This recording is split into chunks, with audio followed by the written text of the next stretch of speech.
Hello, Katden lovers and Katden followers by Alden Richards. Sinadya at talagang pinersonal na puntahan itong taong ito. Sino nga ba siya? But before that, if you haven't subscribed yet to my YouTube channel, please don't forget to like, share, and subscribe at i-hit mo na rin ang notification bell for more showbiz updates.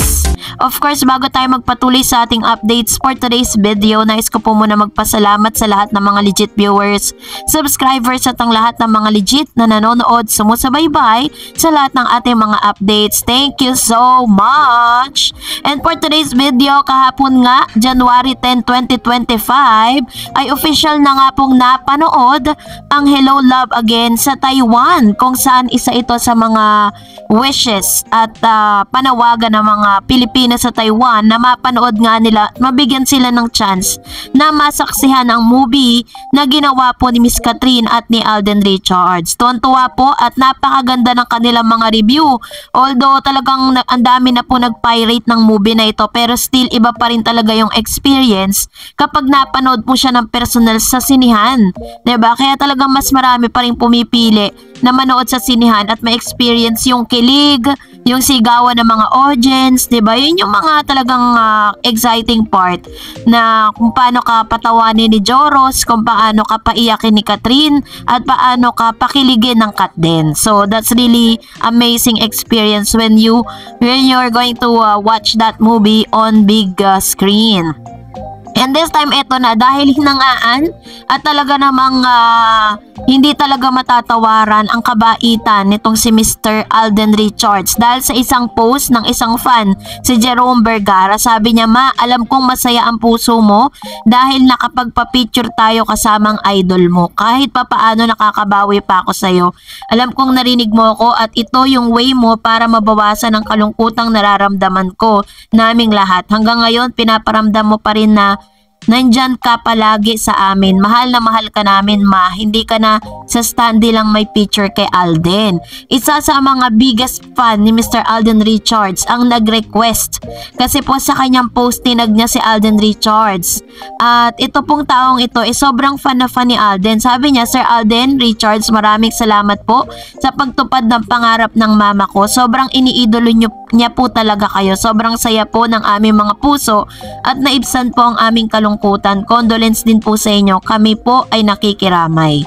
Ayan. So, ito po ang iyong So, dahil po dito ay talagang hinangaan po ang isang Alden Richards dahil wala pong celebrity or walang artista ang personal na nagpupunta sa kanyang mga fan para po makiramay. Although may mga mangilan-ngilan, but not the big star or the multimedia star Alden Richards. Kaya talagang siya po talaga, napakabait po niya sa mga fan niya. Napaka-kind niya sa lahat ng mga supporters niya.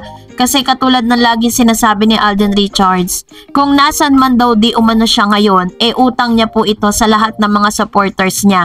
Kasi which is very true, 'di ba? Kung wala naman talaga mga supporters na katulad po ninyo, meron bang manonood ng sinin? May manonood ba ng pelikula?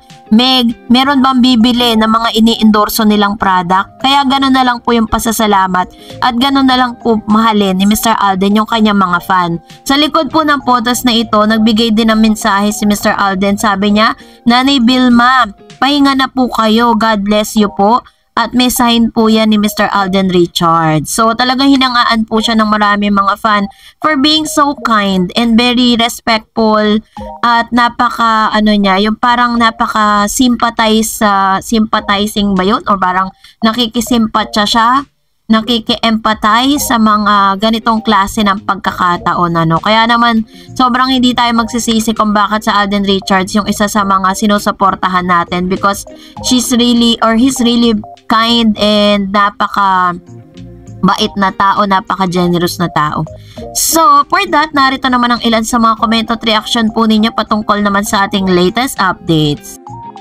Let's start off with Miss Lina Pagay. Hello Miss Tarets, thank you ulit. Positive ang tingin ko. Talagang meron ng something ang Kat din. Kasi pag magkatabi sila, pag hawak pa lang ni Alden sa baywang ni Kat, hahawakan naman niya yung daliri ni Alden. Pansinin nyo yung premiere nila, may ganon talaga sa promotor nila. Ganoon din, it means private but not secret.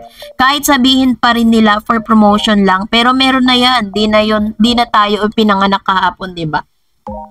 Which is very true. Kasi tas inamin pa nila yung level of comfortability nila is 100%.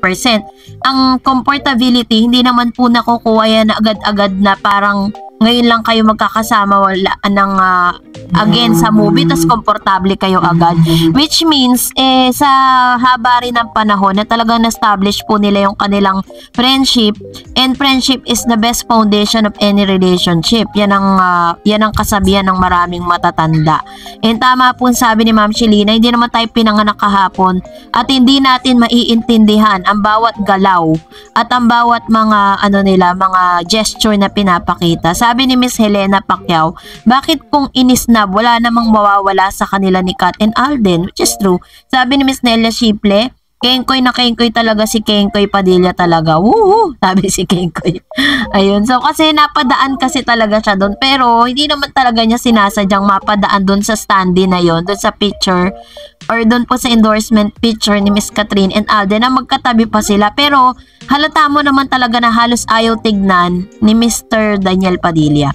And sabi ni Ma'am si Virginia, talagang di niya ma-accept ni Daniel kasi kunwari di niya nakita ang billboard ni Kat din. Kung naka-move on na siya, dapat lang napatingin siya, but his action is guilty sa ginawa niya noon.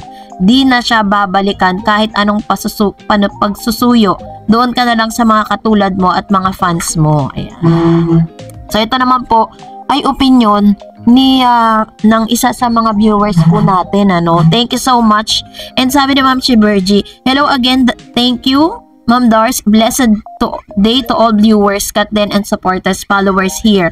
Ma'am Dars page, thank you so much for your support po, Ma'am Dar page. God bless us all and all year of 2025. Ma'am Dars, grabe, sobrang pilang HLA sa Taiwan ang Kat Den. Oo nga Ma'am Dars, trending nga yan kay Summer. Kunwari hindi niya nakita yung billboard ng Miss Billionaire Queen Kat and Alden sa bench, pero deadma lang niya. Kunwari pa siya, pero may isang video na tumingala si Summer sa billboard ni Miss Billionaire. Siguro ginawa niya po yun kung si Miss Catherine lang ang nasa billboard. Kaso katabi si Alden Kaya, yun po yung naging reaction niya. Tapos kapag tinanong na naman siya dyan regarding that picture, sasabihin niya, masyado lang daw OA yung mga tao. Ganun lang sasabihin niyan. Kasi katulad nung sinabi niya sa pagmumura niya dati, diba?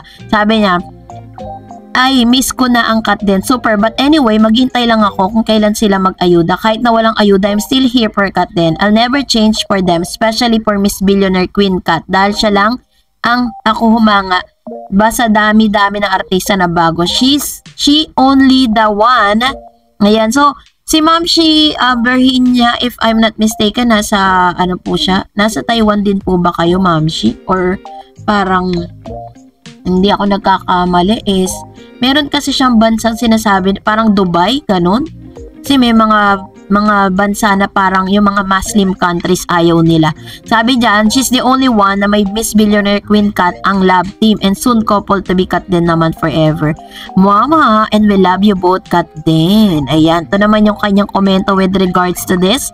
Si Ma'am Virgie hindi nawawala sa comment section niyan. Talagang laging nandyan yan, nagbibigay ng kanyang saloobin at kanyang reaction sa mga updates natin. Kaya naman maraming salamat po. And of course, si Renato Said, misinterpret kasi ang mga Katniel fans yung pagkain ni Kat ng 12 grapes, meaning naghahanap daw ng love life si Kat this year. So wala pa daw relationship si Alden at Kat.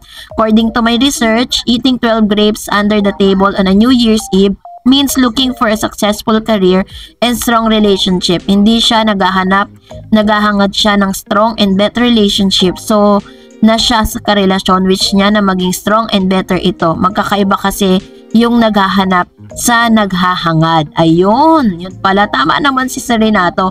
Maaaring ginawa niya yun because kapag sinabi kasing naghahangad ka, meron ka na, tapos ito yung gusto mo mangyari sa kung ano yung meron ka. Yung naghahanap naman is you're still looking for opportunity, for a love, for a better career, 'di ba? And Sir Joel Lopez, tanggapin niya na wala na si Kat sa buhay niya kasi lalo siyang masasaktan kasi di na talaga babalik sa kanya si Kat, sabi ni Sir Joel. And Ma'am Sherlinda, pwede ba? Ayan, so ito rin sa mga bashers ni yung mga bashers ng Kat din na parito. So salamat po sa inyong mga komento, and that's it for today. For more videos and updates, please don't forget to like and subscribe, and please don't forget to follow my Facebook page, Dar Eds TV. God bless everyone.